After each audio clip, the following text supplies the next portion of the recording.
Hey guys, this is Gabe, and today I wanted to cook a nice and healthy fish recipe. Look at this beautiful red tilapia. I used sea salt to season the fish from the inside, and then I added parsley, shallots, and lemon wedges. This is to give a nice flavor to the fish while it cooks in the oven. While in the oven, it's a great time to roast some vegetable as well. It's easy. Just add a bit of olive oil and let it cook for about 25 minutes. And now we're gonna do the tomato compote.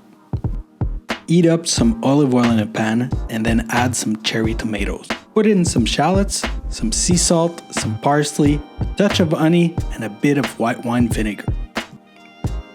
To make it extra special, I decided to add some roasted garlic to my tomato compote. Let everything cook down for about 30 minutes. This is what the final product looks like. This is going to be amazing on the fish. As a side, I decided to go with something fairly simple. I grilled some bread with garlic-infused olive oil. This is one of my favorite ways to eat fish. Simple, healthy, delicious.